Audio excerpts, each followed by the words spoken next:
Então, muito boa tarde, sejam bem-vindos a esta sessão do Seminário Internacional de Estudos Globais. E é com muita honra que recebemos hoje cá o Sr. Professor Mário Farelo, que nos vai falar de um tema muito interessante, fascinante e às vezes pouco conhecido, ou de que temos pouca consciência, que é a peregrinação académica. A peregrinação académica, quem dirá que na universidade também há peregrinações, e também há, de facto.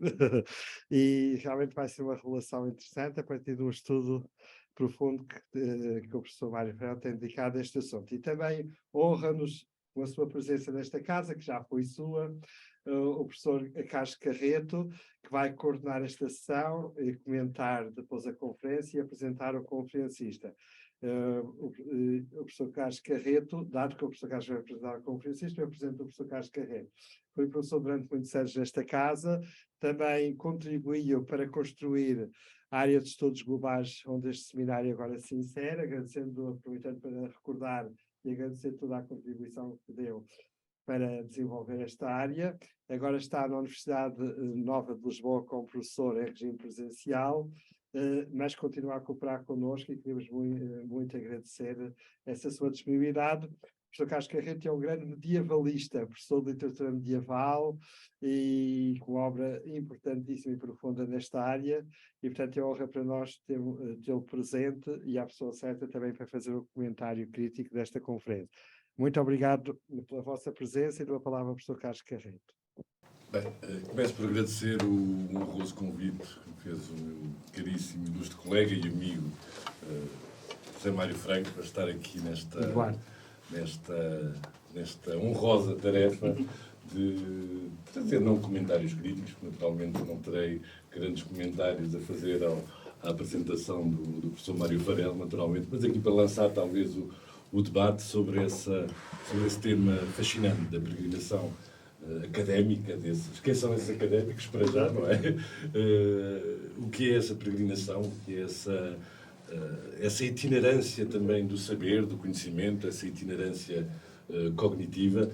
E penso que estou aqui mais para aprender, propriamente dito, do que para comentar. Me será um prazer, naturalmente, refletir à volta desse tema, graças aos contributos que nos traz aqui o professor Mário Farelo, que também dispensa apresentações. Portanto, ele tem uma longa carreira já como investigador na área dos estudos medievais, com uma colaboração muito vasta no Centro de Estudos de História Religiosa da Universidade Católica, com uma colaboração vasta também muito profícua no seio do Instituto de Estudos Medievais da Universidade Nova de Lisboa, onde temos colaborado, eu naturalmente não com a intensidade com que desejaria, mas dando os contributos possíveis.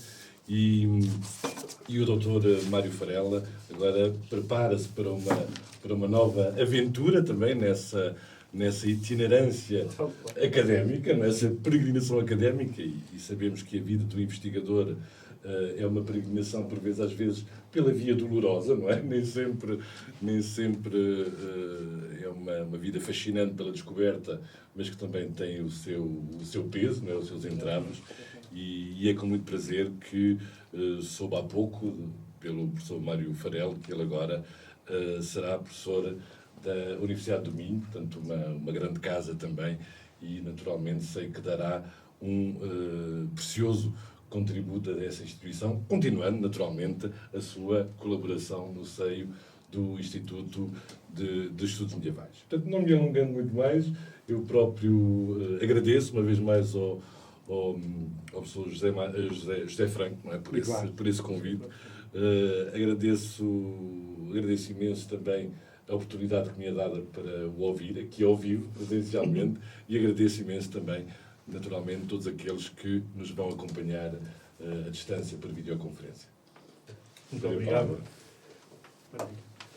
Muito obrigado. Obviamente é sempre um prazer regressar a esta casa, onde nunca fui estudante, nunca fui aluno, mas de facto já tive o prazer de colaborar em algumas atividades e onde tenho profícuas amizades também, de facto, e obviamente cumpro-me agradecer ao professor José Eduardo Franco o convite para participar nestes seminários internacionais de estudos globais. assim como ao professor Carlos Carreiro pela apresentação, pelas palavras e pelos comentários que fará a esta apresentação. A frase interrogativa com a qual eu apus o título a esta sessão sugere a consideração de pelo menos, eu creio, podem ser mais, mas pelo menos 4 temáticas que eu vou utilizar para enquadrar e para estruturar esta apresentação. Portanto, desde logo, obviamente, importa definir o conceito do que é que estamos a falar e equacionar a sua importância no período medieval, o que constituirá, desde logo, de facto, creio eu, um primeiro elemento de resposta a esta questão de partida. E eu vou, de facto, vou fazer muitas vezes esta ligação com a questão de partida, porque é, de facto, aquilo que eu vou procurar dar resposta. Ou seja, esta apresentação procura fornecer, por um lado, os dados, para depois tentarmos esquiçar uma resposta.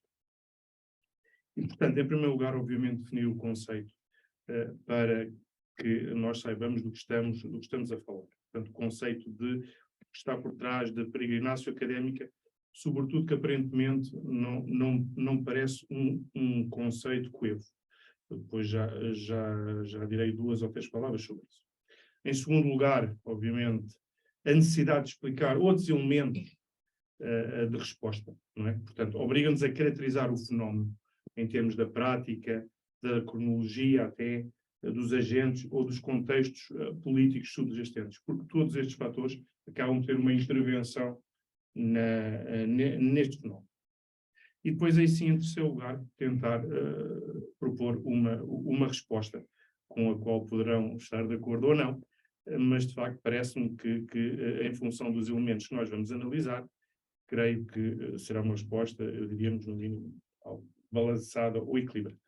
E no final, eu poderia ter terminado com o ponto 3, mas pareceu-me importante também introduzir no final uma última problemática que me parece importante, que é o uso historiográfico deste conceito.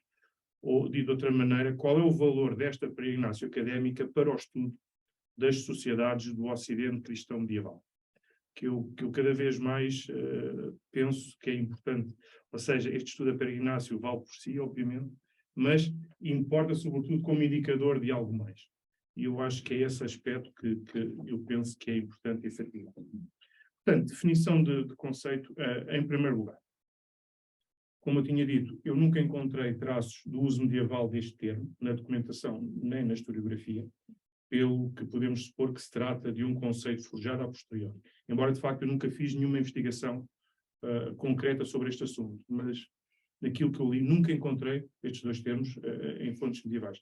Poderão existir, obviamente eu não domino toda a historiografia europeia sobre o assunto, mas tanto quanto sei, não me parece que seja um termo propriamente medieval com esta conotação que nós usamos. E, portanto, é um conceito, diríamos, se quisermos, historiográfico e, portanto, importa, de facto, em primeiro lugar, caracterizá-lo e justificá-lo. Portanto, obviamente, 2 componentes, a peregrinácio e académica. A peregrinácio, obviamente, a associação a uma peregrinação, portanto, a uma viagem, uma viagem que pode ser individual ou coletiva, a um local santo. Não é? Esta é a ideia da peregrinação. Adapta-se, obviamente, aqui o que é interessante é a adaptação, adapta-se bem ao conceito, à ideia de viagem, que é isso que se quer transmitir. Não é? Portanto, este movimento de circulação estudantil é, de facto, um elemento de circulação, de saída de um lugar de origem para o outro. E este termo, de facto, adapta-se bem a esta mobilidade, a esta ideia de viagem. Obviamente, aqui, o elemento religioso e ascético, que geralmente está associado ao conceito, é subalternizado à ideia de viagem e de circulação. É? Portanto, ou seja, a peregrinácio aqui não é uma viagem, diríamos, ascética, virada para o interior, como geralmente podemos pensar que é a motivação do peregrino, é sim um conceito que remete para a ideia da circulação. E académica vem caracterizar, essa viagem, ou seja, individualiza o tipo de viagem do viajante, o escolar, o mestre, aquele que se desloca por motivos de estudo. Portanto, se quisermos propor uma definição, é uma viagem, não é? Com um propósito de aquisição, e a partir do momento em que são criadas as universidades, cada vez mais de certificação de conhecimentos em universidades, mas também pode ser escolas, fora dos locais de implantação iniciais. E, obviamente, há várias definições, mas todas elas implicam esta ideia de, por um lado, uma viagem, por outro lado, os conhecimentos, e depois, por outro lado, que acaba por ser, não tanto na definição, mas depois nos seus impactos, que é o desenraizamento, porque, obviamente, se vamos para um lado que não é o nosso, vamos para o estrangeiro. Portanto, esse estrangeiro acaba por trazer um grau grande ou menor de desenraizamento. E quem foi imigrante, obviamente, tem essa noção, não é? Tem essa noção desse elemento. Portanto, obviamente, este último aspecto, esta circulação para fora dos lugares de implantação inicial, acarreta uma dimensão também importante na definição e delimitação deste fenómeno, que é a escala. Porque, na verdade, quando pensamos em peregrinação académica, de uma forma, diríamos, menos científica e, sobretudo, mais romântica, pensamos muitas vezes naquelas grandes viagens de estudo entre reinos, ou no Grand Tour que muitos faziam, dos séculos XVII a XIX, pelas mais reputadas universidades europeias desse período. E se repararem, os Mários dessa de Queiroz até têm essa dimensão do Turim, não é? Vamos a Paris, vamos a França, portanto, há esta dimensão de ir ver o outro, não é? Obviamente aqui nos Mários não necessariamente uma visão puramente escolar e por motivos do saber, mas há essa dimensão de facto do ir em terra aliena, ir para fora. Isso é algo que é interessante. Obviamente, esta deslocação, por motivos de estudo, acabava por ser muito mais multifacetada do que simplesmente a ideia de viagem, não é? Portanto, e em termos genéricos, remete, diríamos, esta escala, se quiserem, remete para uma tipologia que podíamos dizer em três dimensões. Existiria, desde logo, se quisermos, uma escala local. É possível minimizar. Acho que se carregar. Pronto, fica bem. Não sei a Acho que se fonte. carregar aquele risquinho do lado esquerdo. Aqui. É o de cima, sim. Sim, eu acho que Pois, já está. Ok. Ótimo. Portanto, há esta dimensão primeiramente local. Portanto, a peregrinação implica sempre uma circulação, uma viagem de um sítio A para um sítio B e, portanto, desde logo poderia haver deslocações que podíamos caracterizar de nível local. Ou seja, e estas geralmente tinham lugar no início, diríamos, do percurso formativo de uma pessoa. Ou seja, implicava sobretudo uma aprendizagem geralmente de caráter elementar, para aprender a ler, para aprender a contar, e efetuada em casa de um vizinho, perto do domicílio, com o pároco da igreja do lugar, ou com um clérigo ligado à família. Obviamente, caso a família tivesse rendimentos suficientes para contratar preceptores ou para contratar professores, obviamente, essa peregrinação seria sobretudo do mestre e não tanto dos estudantes, não é? Mas, de uma forma geral, o estudar implicava sempre uma deslocação.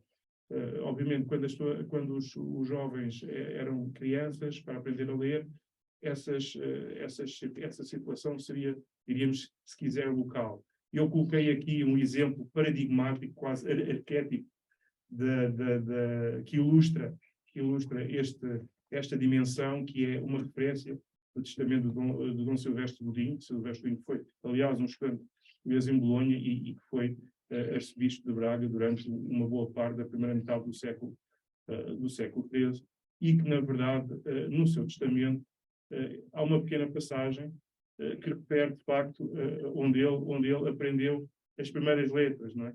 Coloquei ali o latim, depois a tradução em baixo, portanto, não vale a pena referi-la, mas, na verdade, há aqui esta ideia de que as igrejas podiam acolher aqueles que, de facto, se revelavam com interesse ou com propensão para o estudo. E, na verdade, aquilo que o Dom Silvestre diz é que, de facto, ele foi criado durante 3 anos, certamente com o parco de São Paio, São Paio da Pousada, perto de Braga, onde ele foi criado durante 3 anos e, portanto, onde ele aprendeu o saltério, ou seja, a língua. Obviamente, isto é muito interessante, porque é uma referência muito cara. Estamos a falar do século XIII, XIV, e, portanto, nós raramente temos estas referências. Sobretudo se formos indivíduos pouco conhecidos. Porque, obviamente, se formos individualidades, diríamos, à escala da cristandade, pode ter havido, diríamos, a tentativa, ou pelo menos o interesse para tentar perceber melhor o percurso académico. E nós temos 2 casos paradigmáticos no século XIII, que é o caso do Papa português, não é? Do Pedro Juliães, e depois do Fernando Bulhões, de Santo António, que no seu trajeto é dito que começaram a estudar na Escola Catedral de Lisboa, perto de onde eles nasceram. Mas é caso raro. De uma forma geral, ninguém foca este aspecto, porque obviamente não é valorizado. São grandes personagens e, portanto, procurou-se de facto também compor um pouco, de facto, a biografia destes 2 personagens com essa indicação, mas de uma forma geral é muito difícil nós conseguirmos chegarmos a esta localização destas primeiras letras de indivíduos que não têm, diríamos, esta envergadura cultural. Portanto, primeira ideia, deslocação local para aqueles que começam a estudar. Obviamente, não há circulação se a pessoa nascer e permanecer numa cidade que já tem o seu estudo, não é? Se a pessoa morou todo o tempo em Lisboa, é natural que comece a estudar em Lisboa e, portanto, aí de facto não se coloca. Mas, obviamente, isso é uma pequena parcela, não se consegue quantificar para estas cronologias, mas, na verdade, percebe-se que a ideia de estudar implica sempre, diríamos, esta deslocação. Em segundo lugar, teríamos, se quiser, um nível regional, que são certamente aquelas que seriam mais representativas em número. Deslocações, sobretudo para instituições de ensino de um mesmo reino, de um mesmo território, de uma mesma região. Eu coloquei aqui um caso que é a reconstituição dessa rede de escolas do Ducado de Bretanha. Não encontrei para Portugal, infelizmente, mas dá uma noção um pouco destas redes que serviriam para, de facto, introduzir, diríamos, os jovens nas letras, não é? Dar-lhes rudimentos de latim, de cantar, de contar, etc. E aqui a historiografia muitas vezes assinala estas escolas, sobretudo na historiografia francesa, como Petite École, e, portanto, é algo que também se está a trabalhar na historiografia. Obviamente é difícil, porque as fontes não são muito reveladoras, mas, de facto, há, sobretudo na historiografia francesa e inglesa também, esta noção de tentar procurar, de facto, estabelecer esta rede de ensino primário. Obviamente, a razão da popularidade destas escolas é que são situadas e permitem aos alunos manterem-se com um desenraizamento moderado, porque, obviamente, há a partilha de uma mesma língua, não é? E este aspecto linguístico é muito interessante. Pode ser um critério até que vai definir um bocadinho a circulação. Estou-me a lembrar, por exemplo, dos estudantes suíços no período tardo medieval. Isto foi estudado por um investigador chamado Sven Michaud, nos anos 1950-60, e de facto percebeu que os suíços germanófonos iam para as universidades do Sacro Império, enquanto os suíços mais francófonos iriam para as universidades francesas. E, portanto, a língua acaba por ser algo importante. Obviamente, o escolar, neste nível regional, conhece as instituições com as quais interage, não é?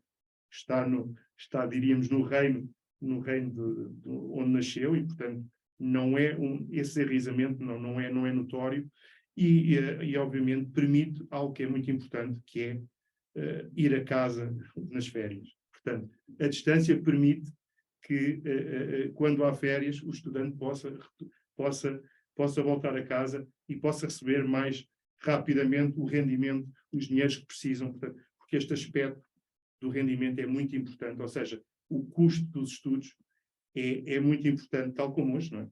Hoje nós muitas vezes definimos a universidade em função também do custo. Certamente todos nós gostaríamos de cursar em universidades que se calhar obrigam a propinas que nós não conseguimos atingir. E, portanto, na Idade Média a situação também acabava por ser um pouco semelhante. E, obviamente, esta questão financeira fazia com que fosse mais apelativo um pouco esta peregrinação a nível regional. Obviamente era muito menos dispendioso que, diríamos, a peregrinácio deste último tipo, não é? Da parte internacional, que eu coloquei aqui com um mapa muito conhecido das escolas do Ocidente do século XIII, para dar um bocadinho a noção, de facto, dos centros de estudo que existiam, diríamos, no dialbar do movimento universitário. E, obviamente, estas deslocações internacionais, que são, de facto, aquelas que a pessoa reconhece como uma peregrinação académica, não é? Quando nós falamos de peregrinação, vem quase automaticamente à ideia esta viagem, esta deslocação internacional, não é? Direcionada para os centros mais prestigiados, para o estudo general e mais prestigiados, protegidos pelo Papa, onde se obtém a licença docente, que permite ensinar em todas as instituições de ensino da cristandade, e, portanto, esta é, de facto, aquela dimensão mais vulgar e mais conhecida. Mas, de facto, ela é uma das outras que nós acabamos de falar. São certamente as mais pitorescas, não é? As mais espetaculares, mas aquelas que criam também um maior desenraizamento e aquelas que necessitam, de facto, uma grande disponibilidade financeira para as viagens, para o acolhimento, para a alimentação e, sobretudo, para a manutenção dos estudantes em centros que são provavelmente mais caros, não é? Certamente viver em Paris seria, no século XIII, seria provavelmente bem mais caro do que viver, não sei, em Lisboa, se calhar, não sei, mas certamente estes centros universitários que criam uma grande procura em termos de bens e serviços, obviamente faz aumentar os preços. E, portanto, certamente o estudante que teria que demandar estas cidades, certamente teria que ter uma disponibilidade financeira bastante avultada para poder fazer face não somente à satisfação das suas necessidades básicas, mas sobretudo essa satisfação em mercados certamente mais dispendiosos. Obviamente havia, isto depois é importante sublinhar, embora eu não vou valorizar muito, que é a questão dos elementos que permitem esta circulação internacional, que é, desde logo, os privilégios dados pelas instituições municipais, pelo príncipe, pelos reis, pelo Papa, que permite que haja esta circulação de pessoas, mas também a língua latina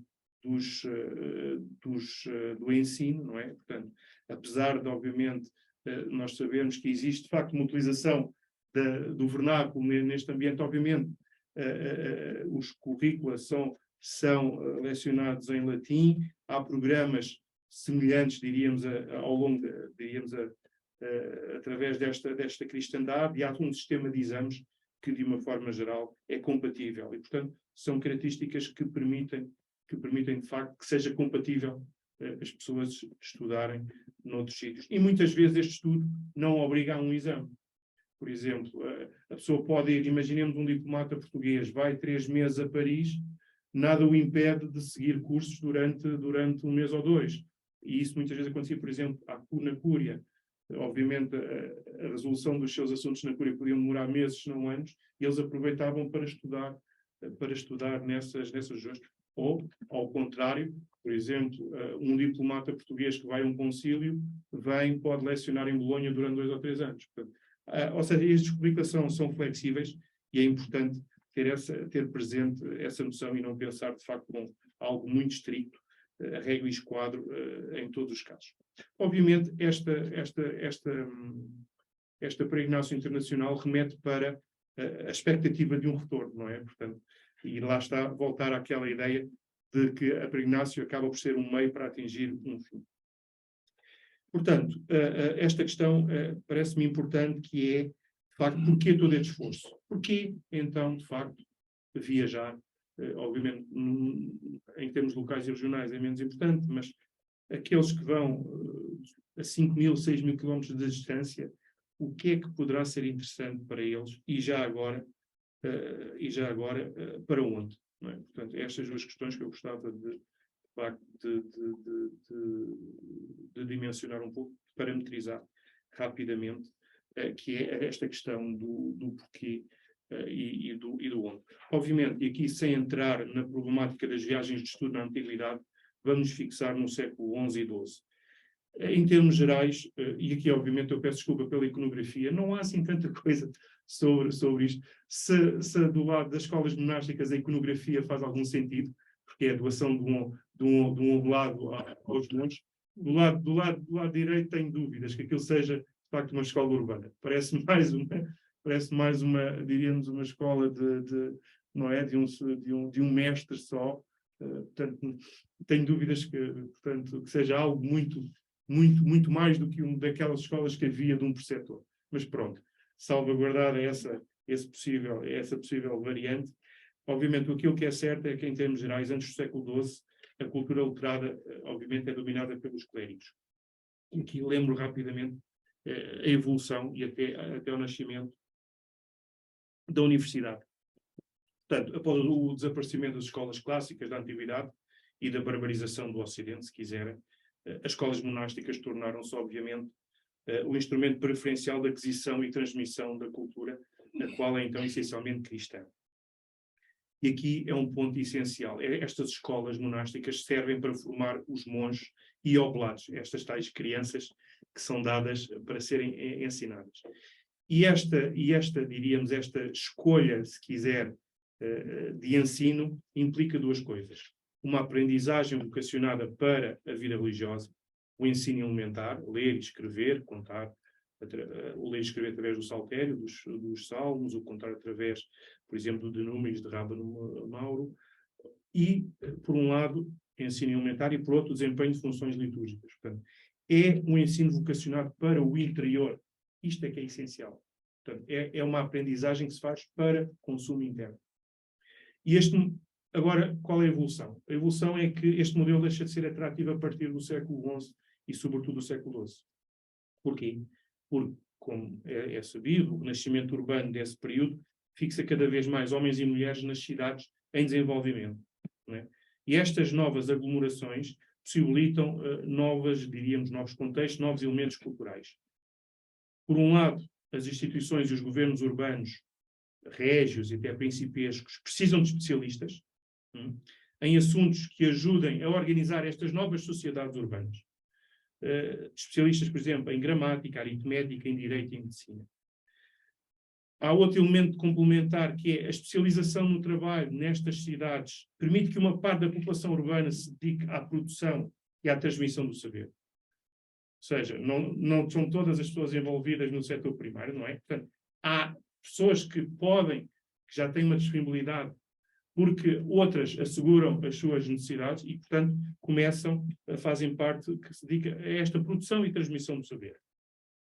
E, portanto, nesta nova procura, o ensino monástico adapta-se mal, porque é demasiado longo e depois não contempla disciplinas que são importantes para esta vida urbana.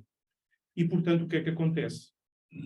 Destas necessidades técnicas e destas disponibilidades humanas nascem novas escolas, agora situadas em meio urbano. Portanto, esta franja da população que está agora, que pode pensar, não é? Pode pensar, leva ao desenvolvimento agora deste ensino vocacionado já para estas comunidades. Obviamente, isto passa por instituições, por escolas em meio eclesiástico, não é? Pensemos catedrais, colegiadas ou ordens religiosas vocacionadas para o magistério urbano, portanto, cônegos regrantes e depois as ordens mendicantes. Ou escolas particulares de mestres, não é? Que se tornam reconhecidos regional e internacionalmente. E aqui estamos, voltando um bocadinho atrás, é um bocadinho esta situação. Não? Nós temos aqui sítios em que nós temos esta coexistência de escolas institucionais, não é? de ordens ou de instituições de poder, e por outro temos estas escolas de mestres que tornam-se conhecidas internacionalmente pela fama dos seus mestres e pela qualidade do saber. E, obviamente, este protagonismo de alguns destes clérigos vai-se espalhar, não é? E, obviamente, vai chegar a sítios em que, de facto, torna-se apelativo que alguém começa a pensar, então, se eu posso estudar com aquela pessoa, pode-me dar um conjunto de ferramentas que depois vão ser valorizados no sítio onde eu estou. E, portanto, mestres como Pedro Abelardo, por exemplo, bastante conhecido, vai ter alunos de todas as regiões, inclusivamente da Península Ibérica. Portanto, esta deslocação, não é? Esta peregrinácio, de facto, é anterior às universidades. Não é? Portanto, e cria-se nesta dupla dimensão de haver pessoas que pensam e de prodigarem um ensino que vai ser valorizado pelos poderes. Não é? Isto depois, obviamente, vai continuar no período tardo-medieval, mas começa aqui. Mas há um elemento, se calhar menos conhecido, que é a importância que se dá a esta peregrinácio, diríamos, não tanto prática, mas teórica. E, na verdade, eu uso sempre esta passagem muito conhecida de Bernardo de Chartres, que é um desses mestres, justamente, que se fixaram à sombra das cidades nos inícios do século XII, que, de facto, diríamos, conceptualizou as chaves do conhecimento da sapiência, num conjunto de tópicos. E o último, Terra Aliena, remete para isso, para esse exílio, para esse êxodo das pessoas. Ou seja, a pessoa só consegue ascender ao conhecimento se desenraizar, se sair do sítio onde está. E portanto, parece-me muito importante, de facto. De iniciação. De iniciação, sim. E ver outras coisas também, exatamente. E é interessante que o seu criador, daquela forma, nós somos portugueses ou somos cristianos. Tal e qual. Que depois, obviamente, vai ser utilizada por portanto, eu creio que até nem é numa obra dele, depois ele é citado por outros. O Hugo também, o Hugo de São Vítor e o Jean de Salisbury, portanto, depois é uma forma que... Exatamente. E, portanto, esta dimensão teórica vai também em paralelo, ou seja, vai ser acompanhada em paralelo desta dimensão mais prática do reconhecimento dessa importância pelos poderes soberanos, se quiserem. Portanto, os poderes, aqueles que podem ganhar com esta nova afluo de pessoas, e lembrem-se que, por exemplo, a Universidade de Lisboa, a própria Universidade de Lisboa, foi criada em parte para obstar a que os portugueses tivessem que ir ao estrangeiro, e de facto na carta, não é? Numa das cartas fundadoras da Universidade está lá justamente expresso esse aspecto e, portanto, os poderes começaram também a pensar isso. E, geralmente, o primeiro, não é, diríamos, o primeiro grande documento que revela esta importância é o decreto, a famosa autêntica hábita, pela qual o imperador Frederico I Barba-Roxa determinou um conjunto de direitos e privilégios dos estudantes que demandavam as suas terras.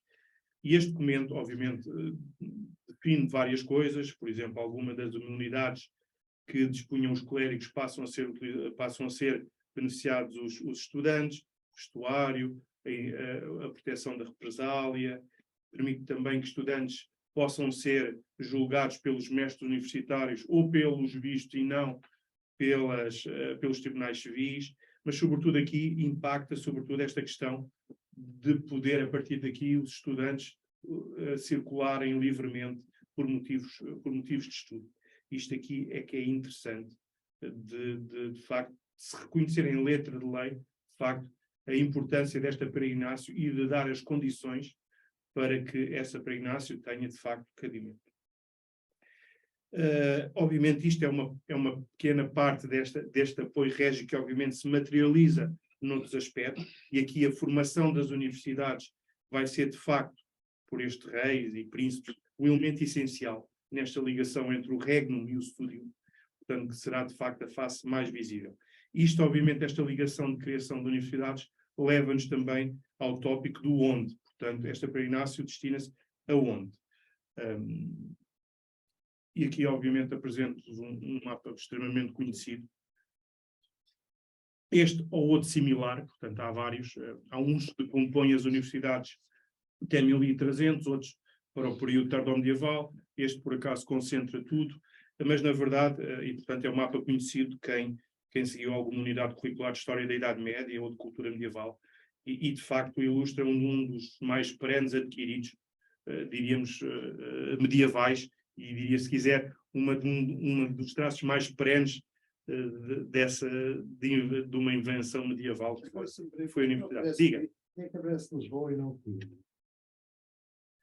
Pois, porque ele deve remeter para o local onde foi fundada.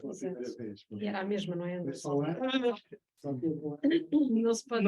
Não vamos por aí, porque na verdade se bem, porque há um pequeno celeuma a saber se de facto a primeira vez que foi para Coimbra foi de facto uma fundação ou foi somente uma deslocação.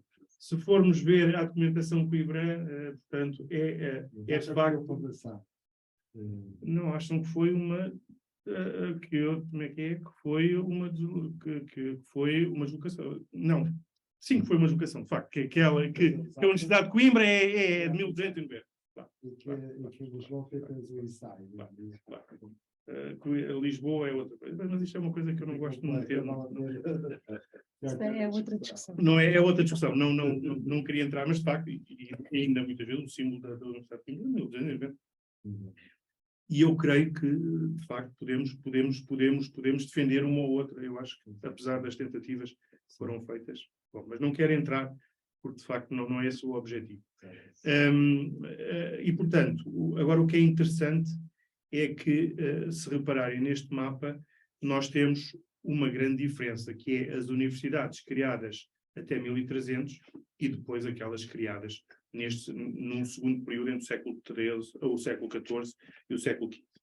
Obviamente, como é que isto funciona? Nós temos um conjunto, se repararem, as universidades fundadas até ao século XIII, muitas vezes estão no âmbito daquelas escolas que nós vimos anteriormente, e, na verdade, de facto, o nascimento das universidades tem a ver com, de facto, com essas escolas que nós falámos de mestres que prodigavam um ensino. E qual é a evolução? A evolução é que, por exemplo, essas escolas em Paris e Bolonha, em finais do século XII, foram sítios em que este ensino particular foi tão importante que acabaram por dar origem a uma organização de mestres e estudantes, a universitas. Daí o nome, não é? Portanto, a universidade vem de universitas, que é o termo que designa a ideia de corporação, não é? E, portanto, uma instituição que visa defender os seus interesses. E, essencialmente, a universidade nasce dessa necessidade de defender os interesses deste. Exatamente. E, portanto, a partir deste início do século XIII, esta corporação ganha coesão. Portanto, ao ponto de concederem privilégios dos monarcas, do Papa, e, portanto, estava inventada a universidade. E ela, obviamente, é individualizada pela concessão do grau académico, não é? Que reconhece o domínio de um determinado saber, não é? E é, de facto, aquilo que hoje, não é? Um dos aspectos essenciais da universidade é fornecer uma certificação, mas a certificação que é reconhecida pelo conjunto da sociedade. Que é isso que distingue, não é? E, obviamente, é isso que vai fazer. Pela sociedade também, exatamente. E, portanto, é isso que vai fazer, em grande medida, também as pessoas dirigirem-se, e é que vai fazer um bocadinho também, de facto, ou seja, a popularidade deste tipo de instituição. Obviamente, este modelo, se repararem, é essencialmente um modelo meridional, não é? Até ali as zonas do Mediterrâneo. Obviamente, tem ali uma dimensão mais setentrional, com Paris, Angers, Orléans, e depois, no início do século XIII, com Oxford e Cambridge, não é? Portanto, obviamente, essas duas um bocadinho externas, mas, na verdade, é um fenómeno essencialmente mediterrâneo. E isto, obviamente, traz duas consequências, ou uma consequência, se quiser, fundamental. Onde não há universidade, faz com que as pessoas tenham que se deslocar. Portanto, o fenómeno da peregrinácio depende, antes de mais, de existir ou não existir universidades. Não é? Onde não há, a pessoa tem que viajar. Porque, obviamente, cada vez mais, este grau académico é, de facto, aquilo que é necessário. Portanto, é necessário, cada vez mais, a sociedade e os poderes reconhecem esse grau. Por exemplo, nas fontes portuguesas, é paradigmático. Até isto foi estudado pelo professor Carvalho Homem. Na verdade, de facto, até 1370, muitas vezes, os graus não são muito descritivos. Mestre Afonso, mestre João. Mas a partir dos anos 1370, sobretudo coincide com o início da ida dos portugueses, sobretudo para a Universidade de Bolonha, ou diríamos o retomar dessa peregrinácio, cada vez mais as pessoas definem-se em função do grau que têm. João Alves, licenciado em... É muito curioso. A própria documentação revela de que forma a sociedade via como um grau, acabava por ser condicionador, porque é a qualidade sine qua non, lá está, como o papado também. Não é? Portanto, e essa mudança é muito interessante. E, obviamente, nos sítios onde não havia universidade, as pessoas tinham que se deslocar. Pensem nos escandinavos, pensem nos germânicos. Portanto, esta geografia sofre evolução, como estamos bem aqui a ver, com a criação universitária em territórios desprovidos. Portanto, não escolhi um mapa com a cronologia para cada uma delas, mas de facto percebe-se que no final da Idade Média, 1500, são cerca de 62, 63, creio eu, centros universitários, e, portanto, cobre praticamente o essencial da cristandade ocidental e central. E isto, obviamente, vem criar duas coisas. Por um lado, como eu disse, criação universitária em territórios desprovidos e densificação das fundações em zonas já com universidades. Agora, há aqui duas grandes consequências disto tudo, que é o que é importante, que é, a partir de agora, nós assistimos sobretudo àquilo que se chama uma regionalização da peregrinácio, ou seja, a frequência de uma universidade mais perto em detrimento de uma mais longe. Portanto, e isto é um fenómeno, de facto, que é transversal. Uma historiadora especialista da história das universidades, Hilde de Ridé-Simoens, avançou nos anos 90 que, no final da Idade Média, cerca de 3/4 dos estudantes universitários frequentavam, sobretudo, universidades de caráter regional, ou seja, perto, na sua região. E, portanto, só 1/4 é que iria para esta peregrinácio internacional ou externa para outros reinos. Obviamente, esta regionalização prende-se, é mais barato, por um lado. Liga-se a uma estrutura de poder que foi criada, ou seja, liga-se a uma estrutura que foi criada por um poder que tutela o território na qual está implantado. Né? Portanto, obviamente, um português indo a Lisboa está a cursar numa universidade que é protegida pelo rei e que sabe que pode constituir um viveiro onde o rei vai buscar os seus oficiais. Portanto, é um bocadinho por aí. Portanto, não há essa necessidade de, muitas vezes, ir mais para longe. E, na verdade, se quisermos, até há leis que eu diria anti-circulação que se começam a implantar.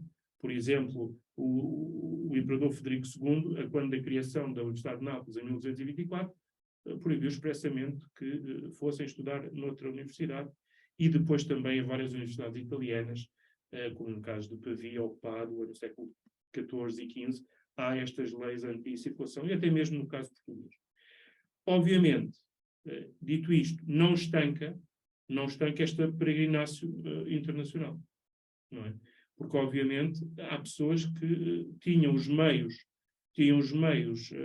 económicos, o background, se quiserem, o substrato cultural, se quiserem, para poder ir frequentar uma universidade mais prestigiada em Paris ou Bolonha. Portanto, obviamente, porque, apesar de tudo, o prestígio destes centros internacionais de estudo nunca se esbateu. Não é? Portanto, havia quem pudesse almejar essa frequência nesses, obviamente, iria. E muitas vezes, cada vez mais neste período, assiste-se também a percursos universitários. Começa-se em Lisboa, salta-se para Salamanca, vai-se para Paris, começa-se em Salamanca, vai-se para Bolonha, portanto, estes percursos muito mais compósitos. E, na verdade, esta regionalização é transversal à maior parte dos reinos da cristandade, com algumas exceções. Com algumas exceções. Exceções essas por uma criação muito tardia das universidades. Pensem, por exemplo, na Escandinávia, em que a Dinamarca e a Suécia só têm universidades a partir dos anos 1470. Ou então, da incapacidade dos estudantes a irem por motivos políticos, por exemplo, para universidades mais próximas. Pensemos, por exemplo, nos escoceses, que preferem de longe ir para universidades do continente do que irem a Oxford e Cambridge. Obviamente nós sabemos as rivalidades. E, portanto, creio que as estatísticas falam em 1% só de escoceses nessas universidades. Bom, acelero. Portanto, há aqui, de facto, esta alteração de modelos.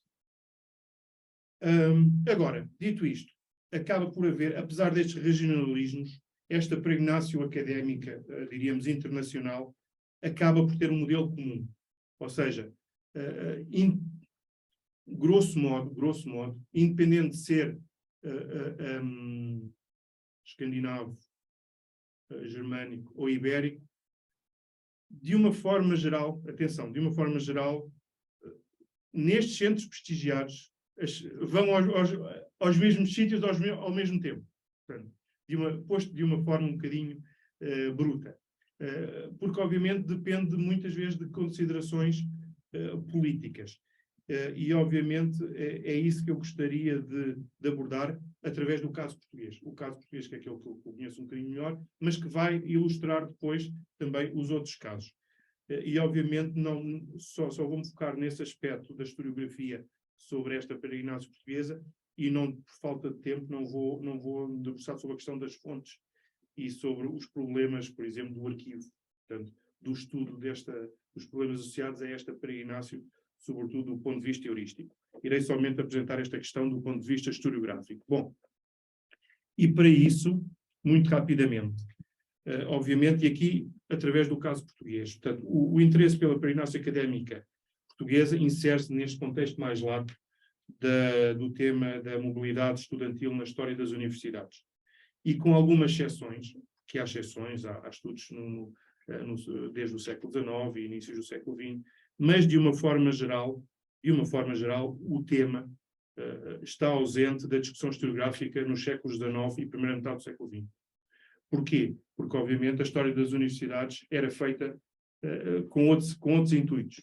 Ou seja, preferia-se estudar o desenvolvimento da própria instituição universitária, do lugar das universidades na história intelectual, e, portanto, esta ideia da circulação não era tema, diríamos, de muito apelativo, tirando, obviamente, alguns casos restritos do estudo de comunidades, por exemplo, em Paris, que obviamente era a universidade mais importante, ou Bolonha.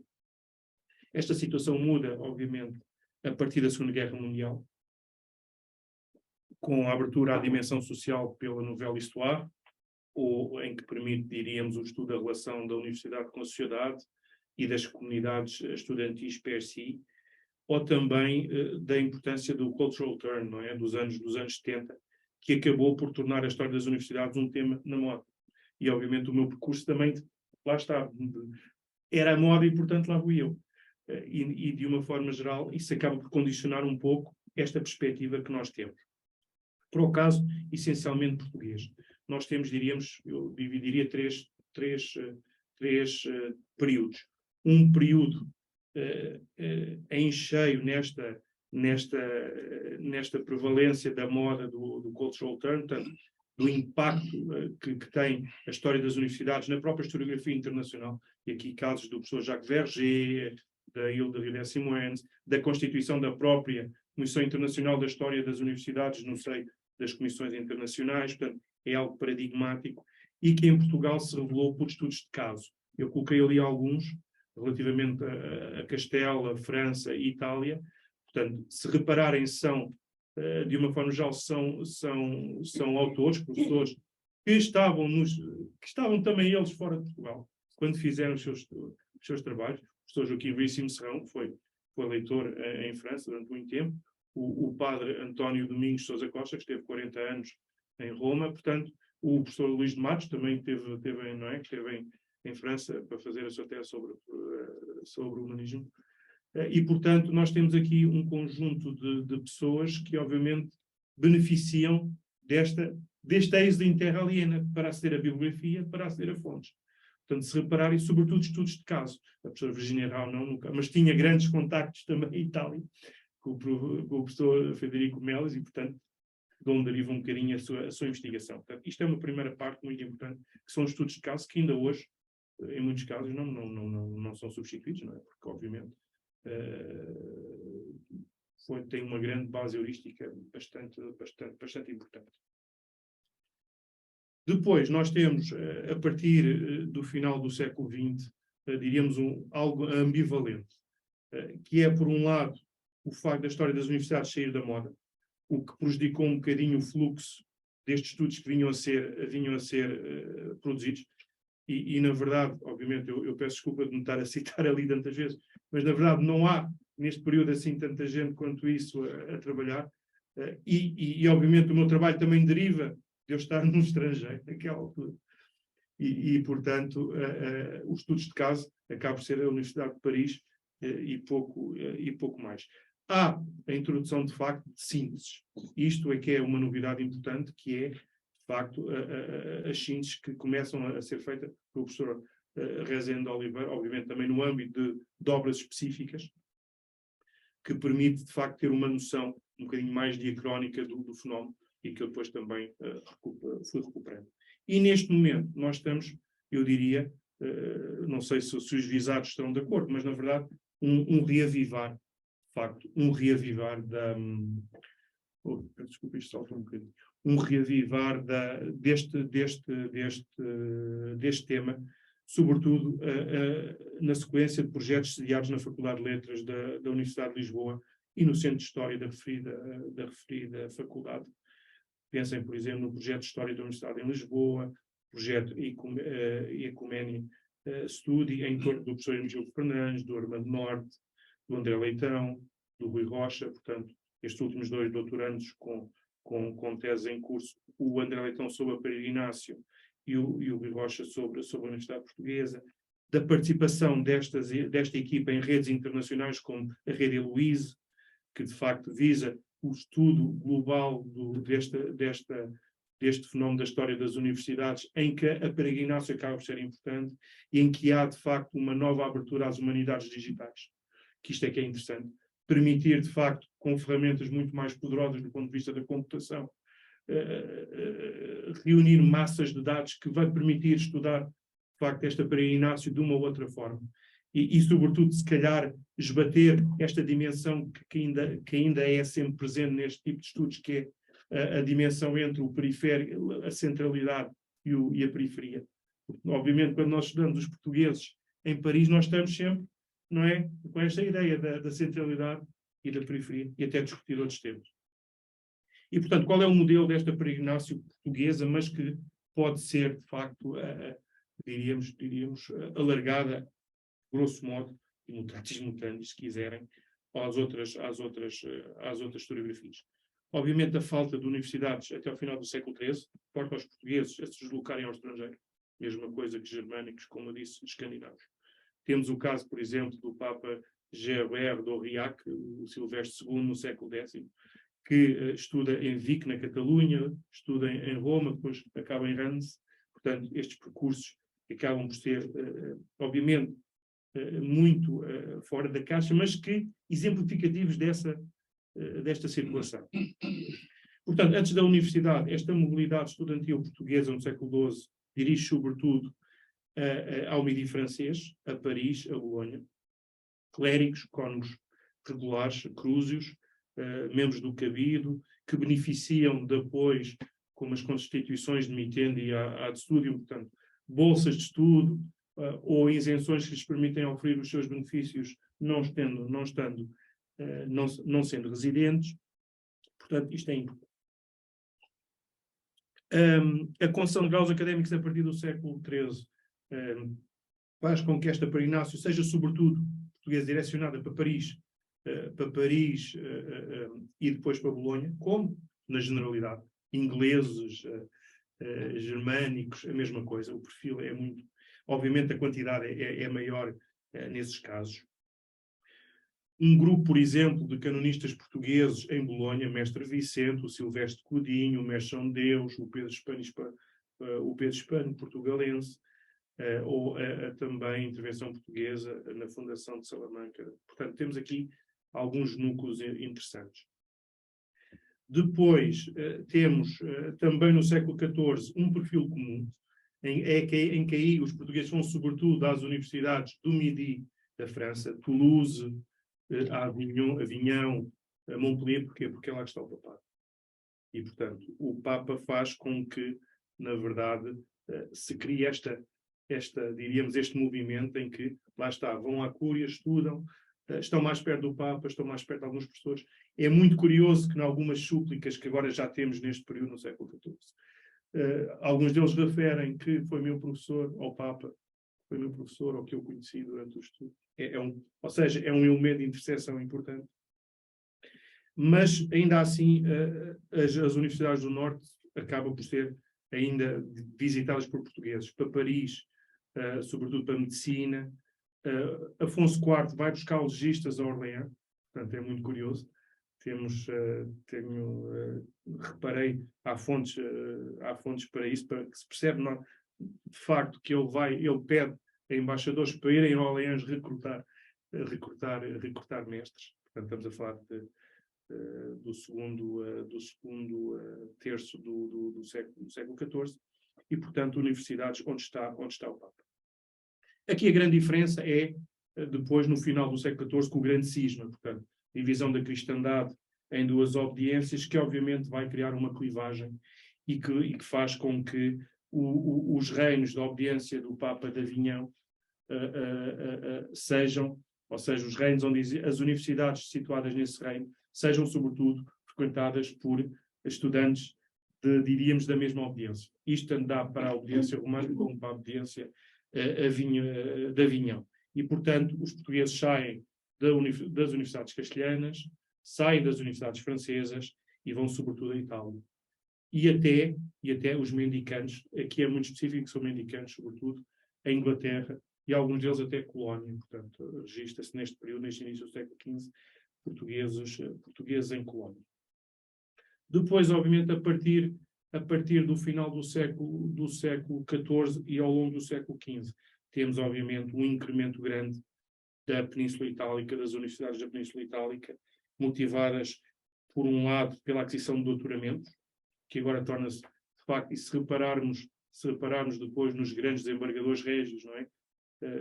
Vamos ver muitos com o doutoramento, e, sobretudo, à procura de uma formação humanística, agora, não é? O humanismo, portanto, é muito importante que vão lá também para estudar poesia, retórica, filosofia.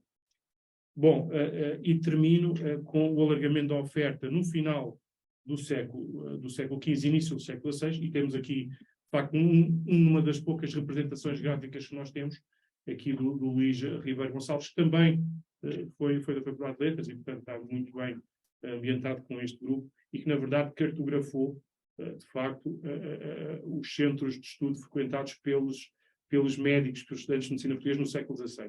Portanto, podem ver, de facto, aqui um alargamento de facto, da base, não é? Mas, sobretudo, vocacionado sempre para esta dimensão francesa e italiana, um pouco mais a norte. Bom, e agora, concretizando, então, a peregrinação académica medieval, um fenómeno global, eu diria que depende da perspectiva. Se quisermos, em termos da sociedade, de uma determinada cidade ou mesmo de um determinado reino, dificilmente podemos caracterizar este fenómeno como global. Porque, apesar das estatísticas serem raras ainda para o período medieval, somente uma franja da população é que estudou. Portanto, desde logo, se considerarmos o nível total da sociedade, nunca é um fenómeno global, porque, de facto, só atinge uma franja. E, se pensarmos nesta peregrinação académica internacional, ainda menos, porque é um número ainda menor de indivíduos. Agora, podemos perspectivar a justeza desta globalidade se pensarmos no ato de viajar, no motivo de estudo. E aí sim, com exceção daqueles estudantes, como eu vos disse, que eram originários do sítio onde houvesse uma universidade ou uma escola, o ato de viajar implica viajar. A frequência de uma escola urbana ou de uma universidade implicava sempre uma peregrinação, uma deslocação para um sítio que não era o seu.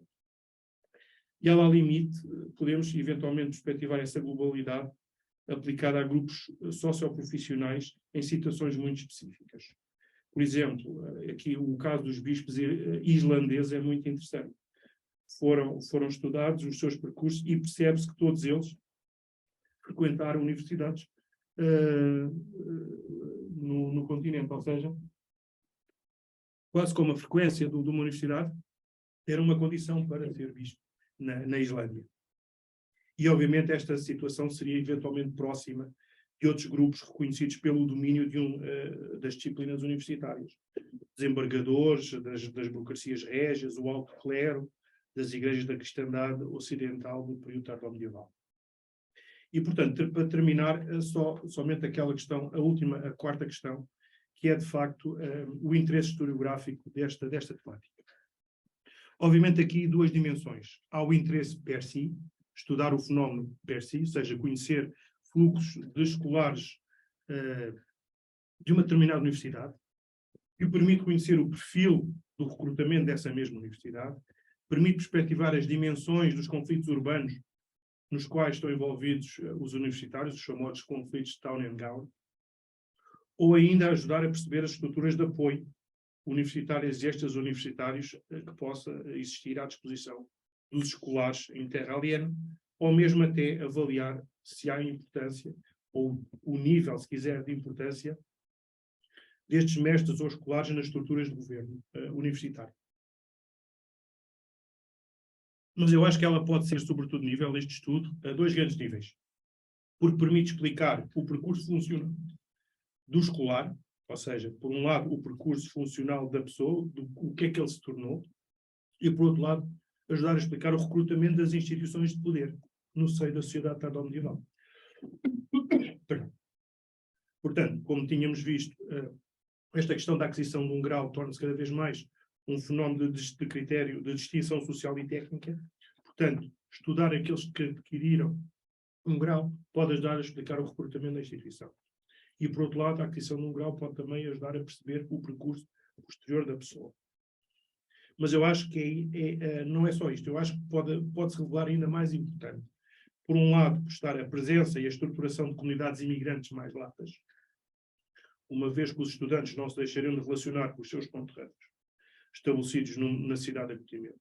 Aqui, por exemplo, as relações por exemplo, com os mercadores, etc. O conhecimento dos circuitos comerciais, aqui é muito importante, porque percebe-se perfeitamente que há quase uma interligação entre os centros de estudo e a existência de circuitos económicos. E não é por acaso que a geografia desta peregrinação alinha-se, de facto, com os grandes circuitos comerciais. A importância das solidariedades também, ou das inimizades criadas durante estes períodos, que condicionam, por um lado, a qualidade da estada, não é? A partir de alojamento, o auxílio do estudo, a transmissão de benefícios eclesiásticos, ou o surgimento de conflitos.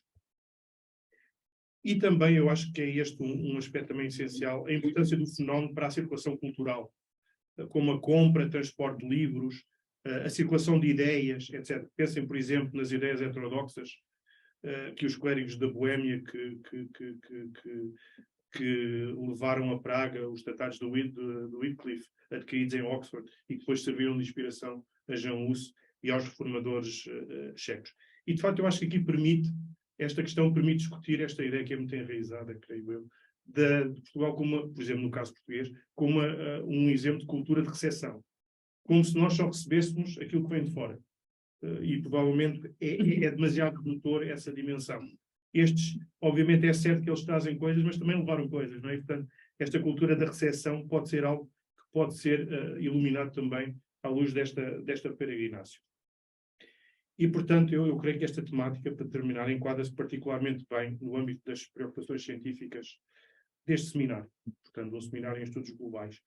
E, sobretudo, se a mesma for percepcionada, estudada ou analisada em chave de leitura comparativa, como um dos elementos ativos, por exemplo, na burocratização e recrutamento das instituições de governo tardo-medievais, ou na interligação cultural e técnica entre regiões, os quais extravasam em muito o perfil romântico dos estudantes que navegaram as costas do Atlântico Norte e do Mediterrâneo, ou que calcorrearam os caminhos poeirentes da cristandade em demanda de um futuro melhor.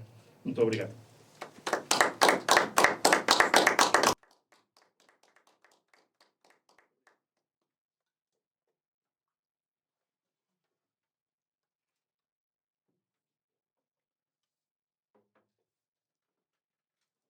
Quero agradecer ao professor Mário Varela esta sedutora, fascinante e com muitas perspectivas conferência que nos trouxe sobre a peregrinatio académica na Idade Média.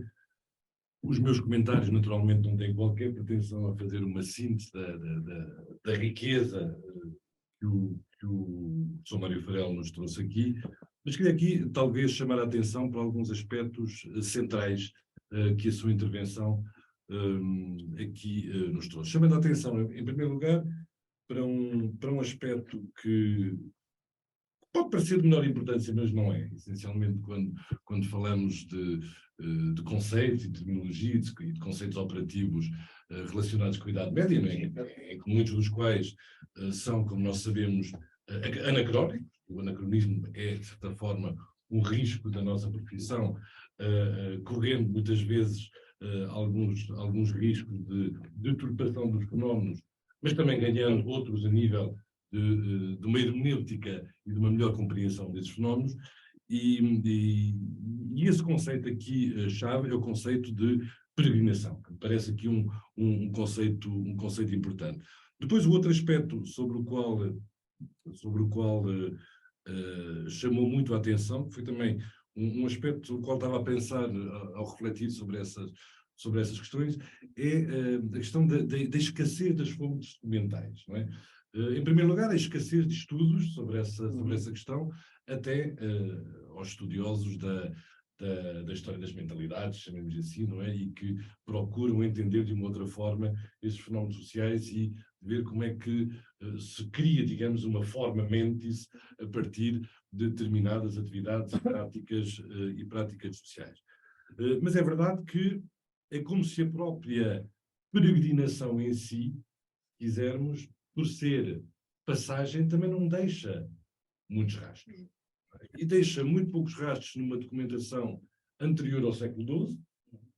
A partir do século XII já está talvez um pouco mais documentado, e o Mário aqui referiu dois tipos de fontes que são importantes, que são os testamentos, as próprias vidas, mas também às vezes as vidas, nós sabemos que tinham muitas vezes uma grande reconstrução ficcional, portanto não sabemos até que ponto, digamos, podemos acreditar ou não, se é que é uma questão de acreditar nisso. Bom, temos também registros notariais, inquirições, registros fiscais que nos permitem, para algumas épocas mais tardias, compreender um bocadinho, mas compreendemos que as pessoas se deslocaram. Agora, o que é que foi dessa experiência da deslocação continua a ser um enigma.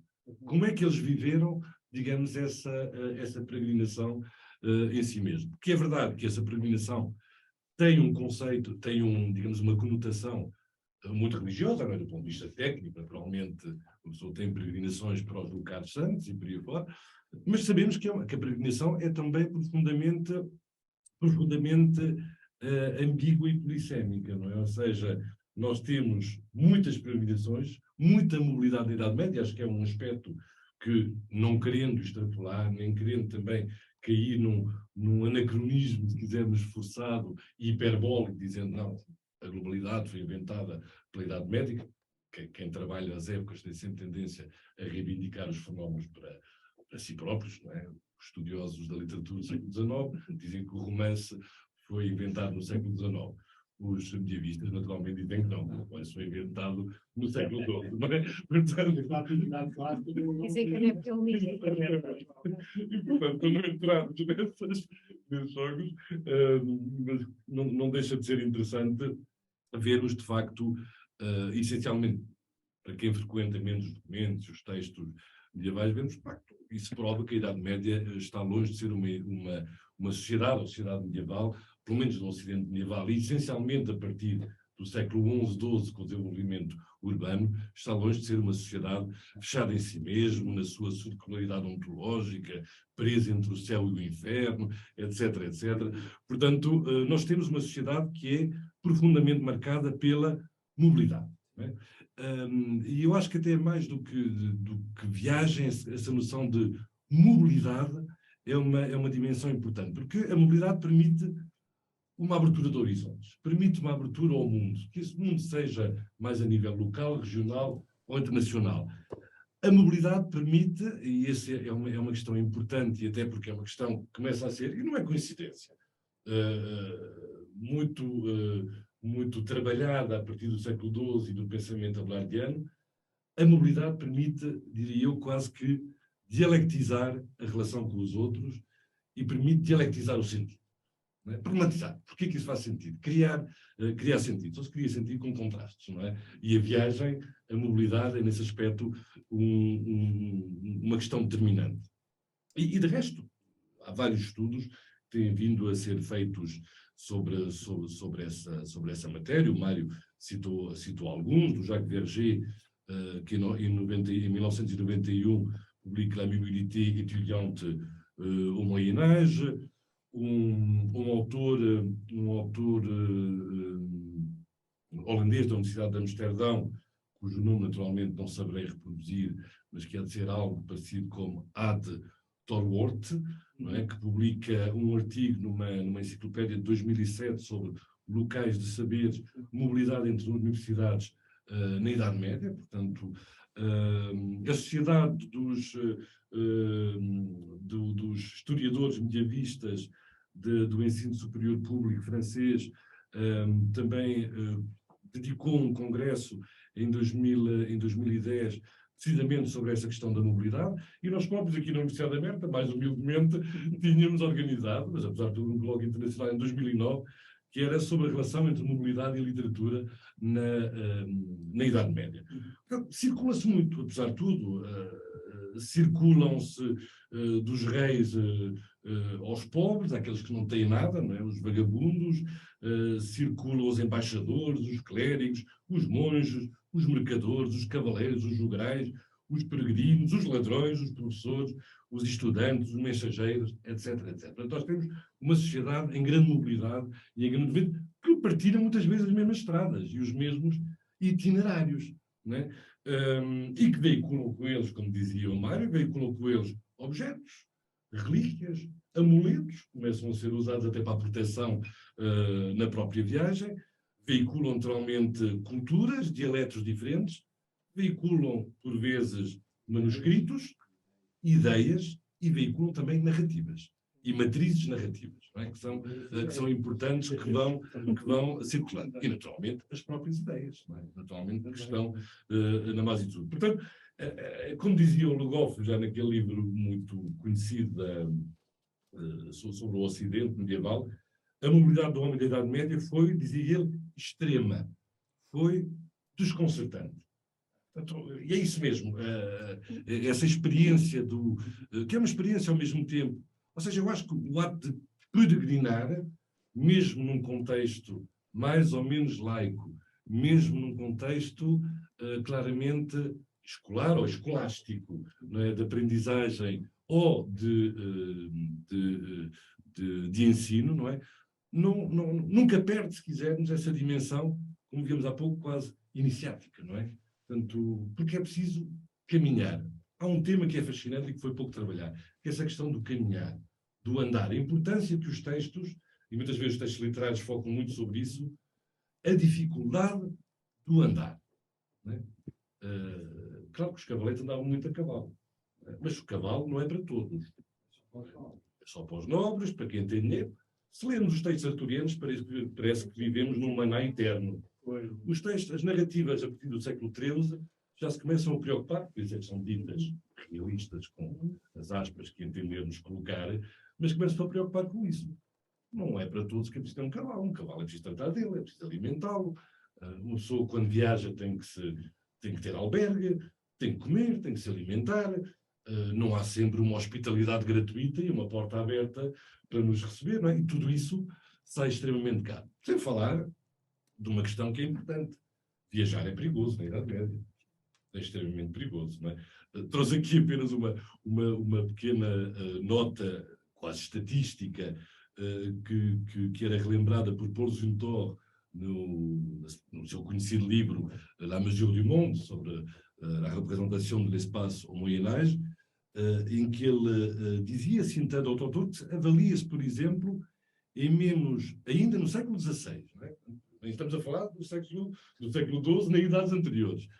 Ainda no século XVI, um peregrino que parte em viagem para o Médio Oriente, para Jerusalém, não é? Tem pouco menos de 30% de hipótese de regressar com vida. Bom, no século, diz-nos ele, no século X, na região parisiense, é preciso uma semana para chegar a cavalo, para percorrer 250 km a cavalo. A cavalo. No século XI, um mensageiro, mesmo que seja muito rápido, leva 25 dias para percorrer o caminho entre Roma e a Alemanha. No século XII, é preciso 4 semanas para ligar a Áustria à Inglaterra. 4 meses da Palestina à Alemanha. Um viajante ordinário, diz-nos ele, leva 24 dias a ir de Nîmes, portanto, a Provins, que fica ali na região parisiense. 12 dias de Florença a Nápoles e 7 semanas de Roma a Canterbury. Portanto, viajar é de facto uma experiência física, como é que eu ia dizer, que não pode deixar de ter ainda essa dimensão de uma relação muito profunda com o espaço e com a dificuldade que é percorrer esse espaço. Não é? E penso que aí as fontes literárias permitem-nos colmatar um bocadinho aquilo que outras fontes não nos dão, que é o que é a experiência. Como é que é vivida, se quisermos, essa experiência física do espaço, com todos os perigos que envolvem. Não é? E que são muitos, não é? E que acentuam, se quisermos, também essa dimensão paradoxal da peregrinação, ou da viagem, como uma experiência positiva no sentido da descoberta, da abertura e por aí fora, como uma experiência necessária de descentramento, e o Mário falou nessa questão, quer dizer, o viajante, para o bem e para o mal, nunca deixa de ser o estrangeiro em terra alheia. Claro que alarga os passos, traz contributos e por aí fora, mas é visto de uma forma, não deixa de ser visto de uma forma ambígua. E a Idade Média... A Idade Média nunca viu de uma forma, como é que eu ia dizer, estou aqui a generalizar, mas digamos que há aí paradoxos em relação à mobilidade. Claro que o viajante, o peregrino é bem-vindo, a imagem crística do homo viator, etc. Tudo isso que nós conhecemos.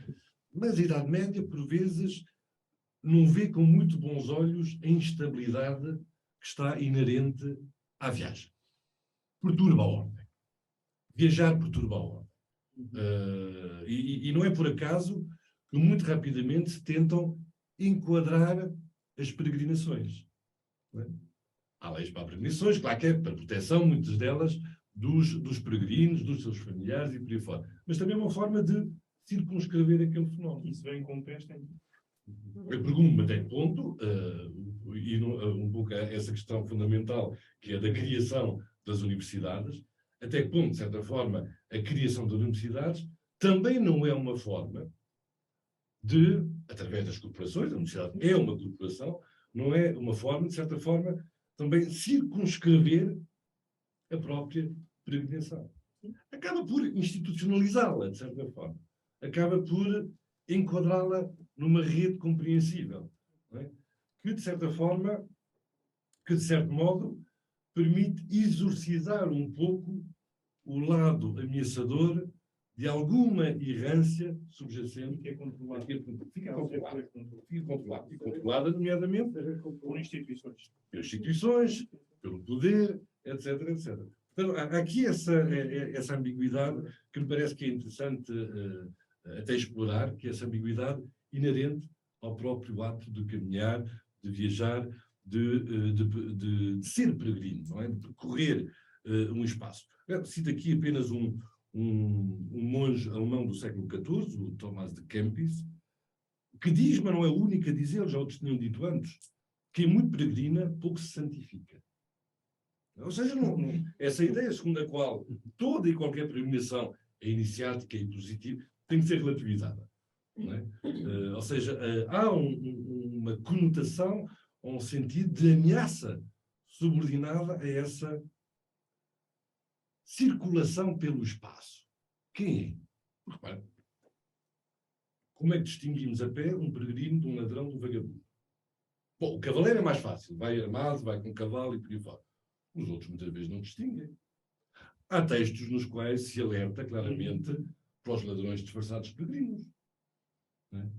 Portanto, tudo isso, digamos, joga um bocadinho ali com fronteiras que progressivamente as próprias autoridades se percebem que têm que ali tentar A criação de tentar símbolos, uma vieira, não é? É isso mesmo, é isso mesmo. Ou seja, Só símbolos por de aí, identificação que permitem, literalmente, sinalizar aquilo tudo. Ou seja, codificar.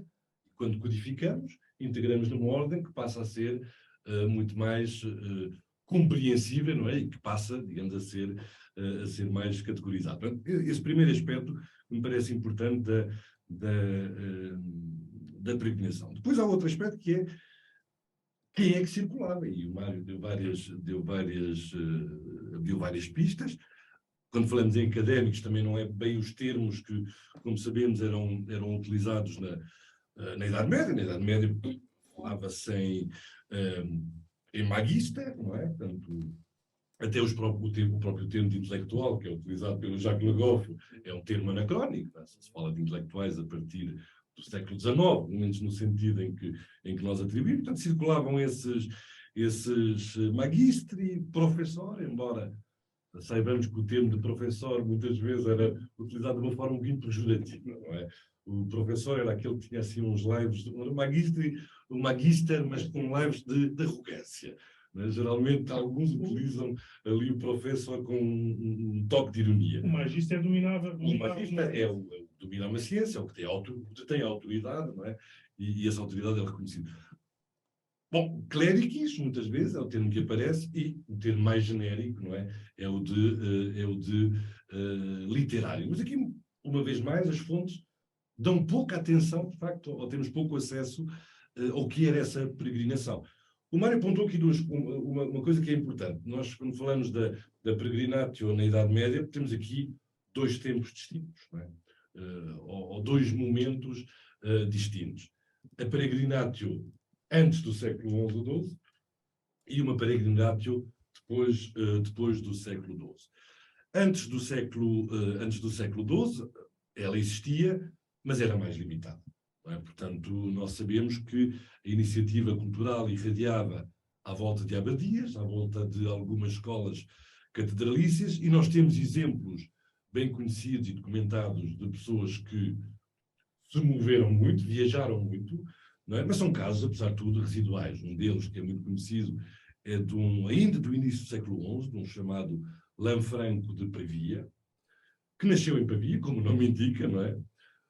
Depois parte para Bolonha, onde estuda Direito e Artes Liberais.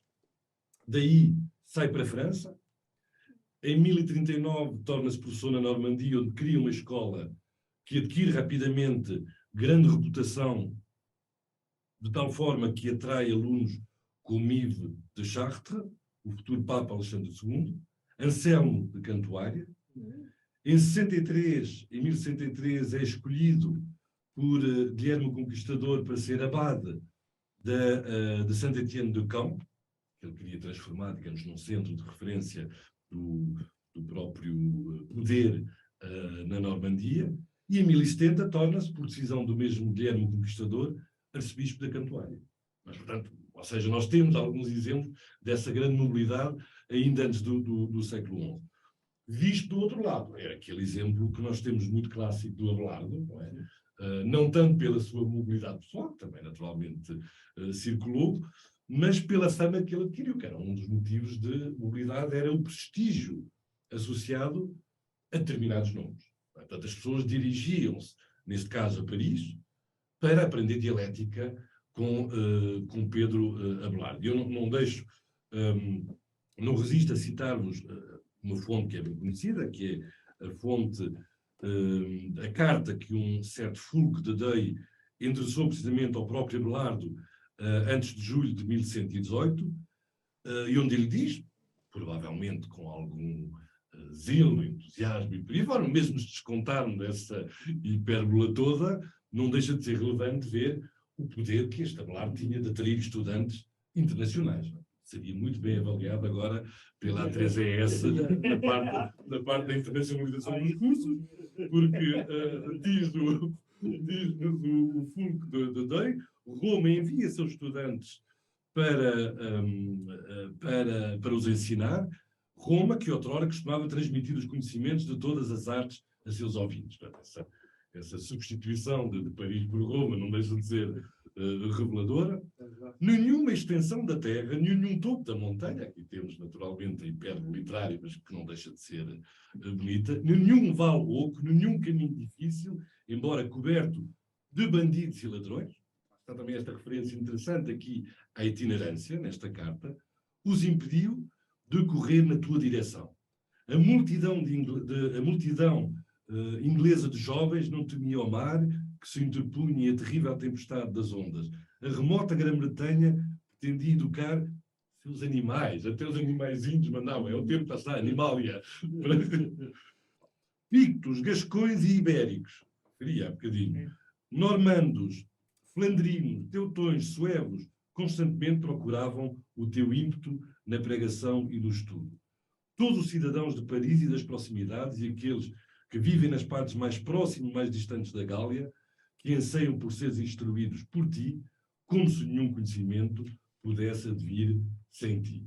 Não deixa de ser interessante, de facto, aqui as duas fases, não somente panegírico e supõe, apesar de tudo, a grande autoridade de que já beneficiava Abelardo nessa altura, mas fundamentalmente a mobilidade estudantil que à volta dele efetivamente podia passar. Não é? E sobretudo esta questão de que de facto é essa diversidade cultural e de facto étnica que vai como que justificar, que vai simbolizar de facto essa projeção. Exatamente. Podiam usar, olha, escreveste muitos livros. Não, é isso. É exato, é a capacidade de atração de toda a questão. A nível, de facto, da cristandade, não é? Do Ocidente. A utilização desse argumento é que é interessante. Exatamente. Não é livros, não é a autoridade livresca que está aqui em causa. Os universitários depois disputavam professores como os disputadores jogadores de futebol. Os Portugal compraram, Nós aí também temos, o Mário conhece essa temática muito melhor do que eu, naturalmente. Mas se é verdade que nos primórdios das universidades vivem em grande parte da itinerância dos mestres, não é? Que circulam de um lado para o outro, com essa proximidade com os poderes, as universidades vão tentar estabilizar. Nós chamaríamos ter um corpo docente estável, afeto à instituição, e até lá está com essas leis que o Mário referia de proibição da circulação, que não impedem, no entanto, essa tal circulação que continua a ser bastante importante, embora tenda a ser menor, segundo os estudos feitos, a partir do século XV. Não é? Portanto, aí, se quisermos, já temos uma itinerância, mas essa peregrinidade, se quisermos, já não é tão massiva. E depois há aqueles que também circulam, que todos nós conhecemos, mas que são um exemplo, apesar de tudo, bastante eloquente dessa mobilidade de estudantes, professores e outros, são aqueles poetas que escrevem, ou melhor, que escrevem poemas compilados hoje naquela obra que nós conhecemos como Carmina Burana. Não é? Portanto, esses goliardos, muitas vezes chamados, bem ou mal de goliardos, não é? E o que é que são esses goliardos? Às vezes associamos muito à vida boémia, e é verdade. Tinham provavelmente uma vida boémia, passavam se calhar mais tempo, ao mesmo tempo, nas tabernas do que nos bancos da escola, mas não havia só esses, quer dizer, também não conta de todo uma população estudantil que não tinha rendimentos, não tinha feudos, não tinha, e que vive mal, e que mesmo assim quer aprender, e aprenderam rendimentos, prova é que sabem escrever bem, portanto, conhecem os rudimentos pelo menos do trio, né? Portanto, conhecem os autores, vê-se que têm fontes ovidianas e por aí fora. Portanto, se quiser, nos programas académicos, como o Mário disse, que é importante também, que se vão uniformizando, né, progressivamente, eles conhecem, dominam, portanto, são pessoas com uma cultura universitária, diríamos hoje, muito sólida, mas que percorrem os caminhos ou porque precisamente não têm dinheiro precisamente para se fixar. Portanto, aí, se quisermos, o estudante ou o mestre itinerante e aquele que vive a sua vida a pedir, às vezes, o limiar entre os dois é um bocadinho escasso, e há um poema, há vários, mas um dos poemas que eu reli antes de vir para cá era interessante, porque o primeiro verso, eu não sei se o tenho aqui alguns apontados, começa precisamente por esse lamento, em que ele vai pedir naturalmente pão, abrigo e por aí fora. Exul ego clericus sum ad laborem natus. Sou um estudante clérigo, não é? Portanto, sou um estudante errante, não é? Exul, não é? Portanto, essa dimensão do exílio, não é? Portanto, e aí é interessante, porque é o momento em que a peregrinação, lá está o tal limiar, a tal fronteira, em que a peregrinação, que não é errância, porque a peregrinação, eu peregrino aos lugares santos, eu tenho um objetivo muito claro. A peregrinação é programática, não é? Mas aqui a peregrinação torna-se errância, exílio, não é? Com o risco, lá está, da fragmentação, da perda, da dissolução, etc, etc. Sou um estudante, diz-nos ele, errante, destinado a trabalhar. Mas vai continuar, e tem fome, e tem frio, Portanto, não sabemos se é um exercício de estilo, se corresponde, digamos, a também alguma condição, digamos, desses mestres e estudantes errantes, se quiser. Bom, e outros erravam porque não estavam vinculados, se quisermos, a determinados poderes ou senhorais ou eclesiásticos, e gostavam de ir para onde bem lhes apetecia. Queriam ir aprender direito para Bolonha, agora queriam ir a Paris para aprender artes liberais, depois queria fazer um saltinho bonitinho até Salerno e por aí fora, e gostavam, se quisermos, dessa vida mais, digamos, mais solta e descomprometida a esse nível. Um bocadinho como no século XV, depois também com os estudos humanísticos.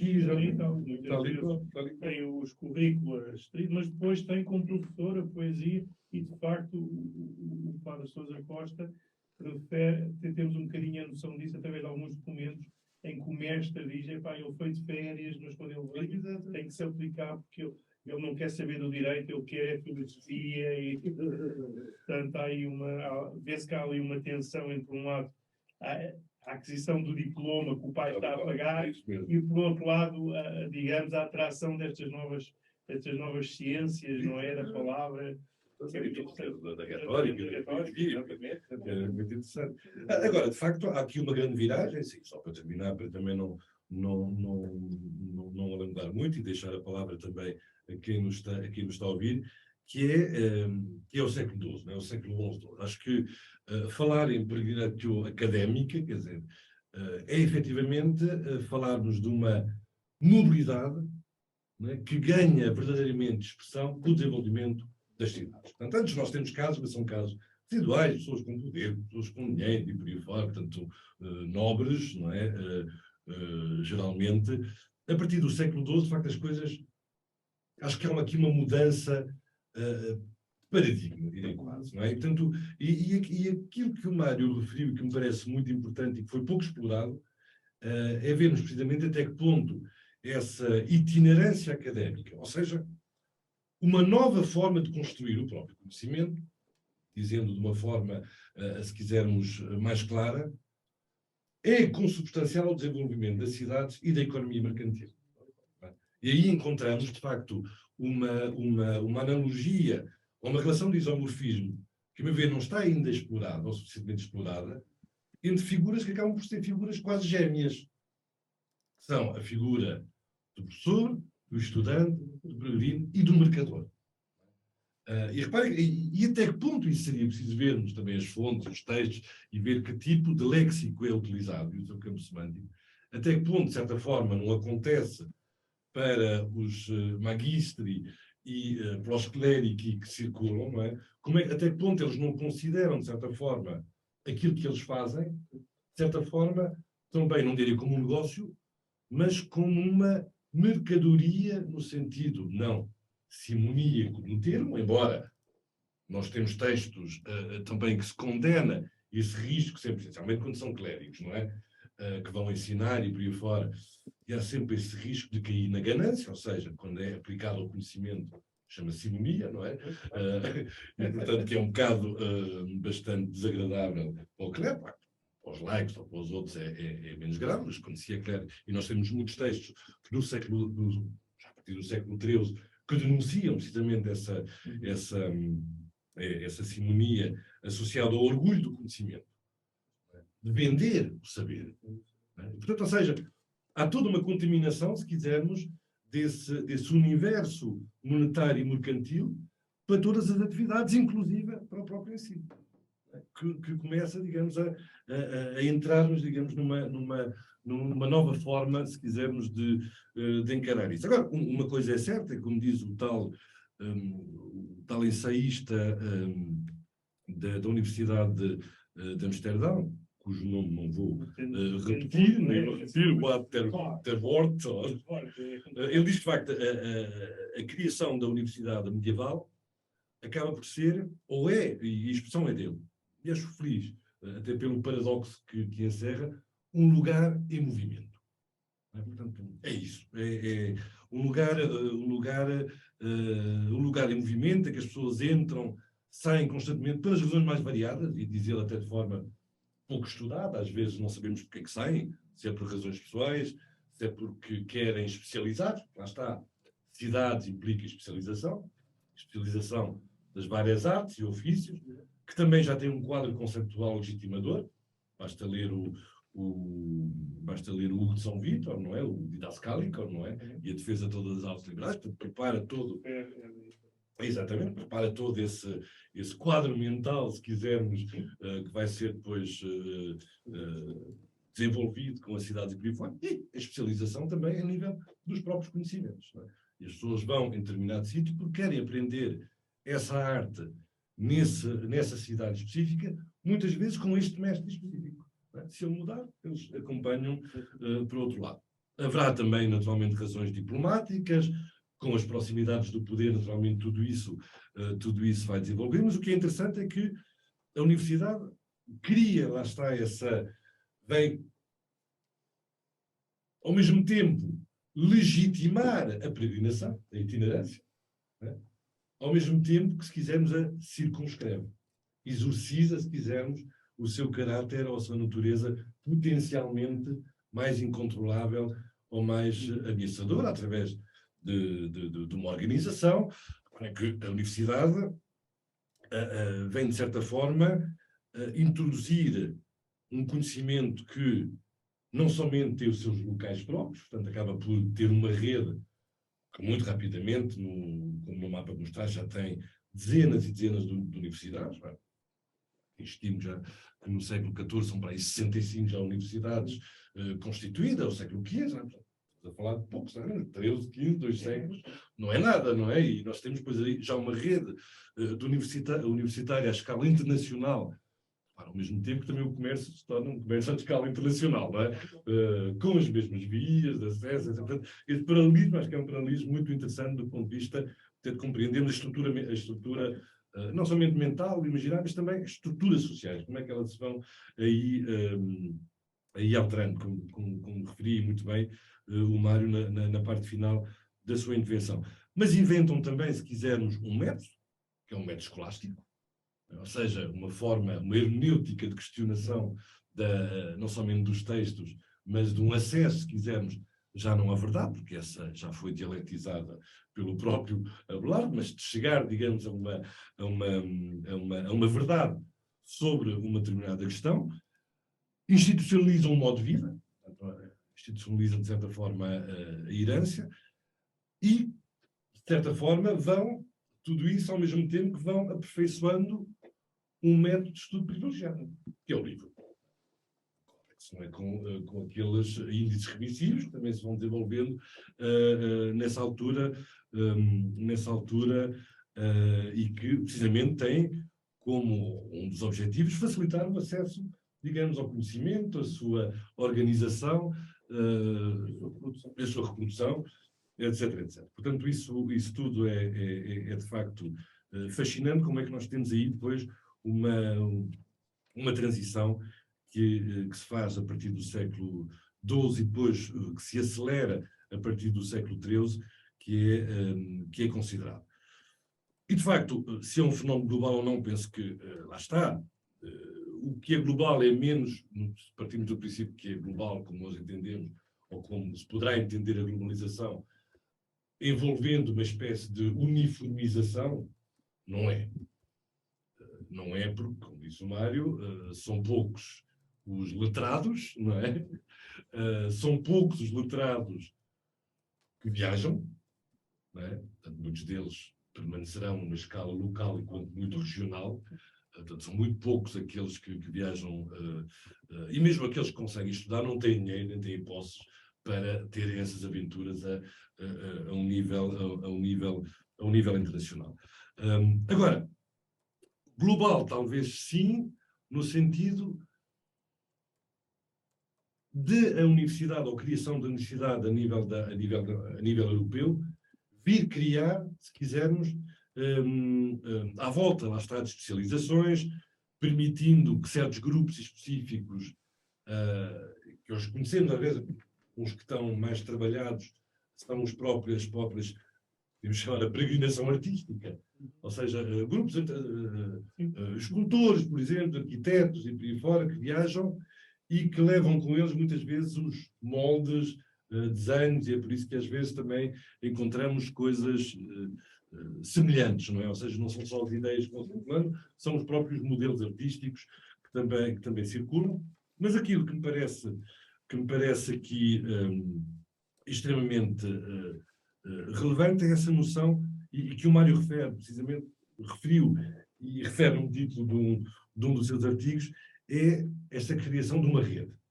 Não é? Portanto, a criação da universidade e a sua multiplicação muito rápida à escala europeia cria uma rede de solidariedades, uma rede de comunicação, uma rede de contactos que se torna mais segura também e mais protegida cada vez mais através da legislação, das proteções régias, etc, etc, mas que permite também, se quisermos, uma difusão não somente de ideias, de conhecimentos, de ensino, aprendizagem, mas que vai difundindo, e esse é um aspecto que me parece particularmente, uma matriz de pensamento.